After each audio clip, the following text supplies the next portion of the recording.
Walk us through the thinking and what you guys are hearing on this asymmetric cut and the lack of one in the 5-year. Yeah, I mean, look, I'm literally still getting messages on my phone from economists and analysts who are really, really puzzled over what exactly happened today. Because, I mean, as recently as Friday, we were actually expecting that it might be that 5-year rate. So that's the reference rate for mortgages would be a steeper cut than this, the 1-year rate, which is more tied to corporate loans and such. And so ultimately, I mean, I think that the thinking right now appears to be that, maybe the fact that these banks don't have a whole lot of room to lower that 5-year rate indicates that the costs on their liabilities are becoming more urgent. Maybe it's that there needs to be further action from the PBOC to do additional cuts. Looking at the reserve requirement ratio. Maybe we're looking at cutting deposit rates, just giving those banks a little bit more room to adjust things. We know that average mortgage rates already are really low, but ultimately, yeah, it does seem like it's a big disappointment here. But it's there's just not a whole lot of room for these banks to do much here.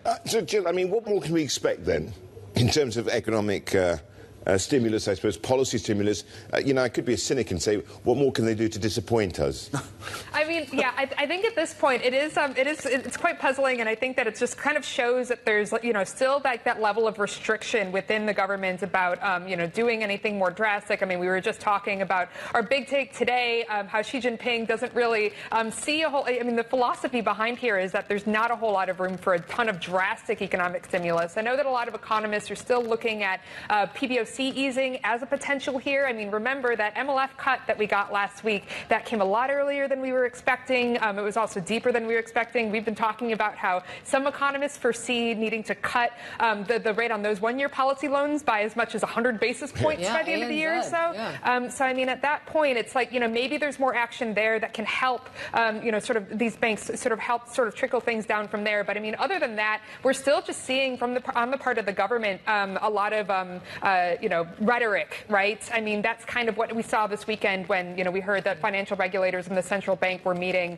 with banks and kind of talking them through how to, help them out. But it does seem a lot of it's still fairly rhetoric-based at this point. Is there a sense, well, okay, I think it's relative. Is there a greater sense of urgency? The fact that they met on Friday and that rare statement out of the PBC on a Sunday.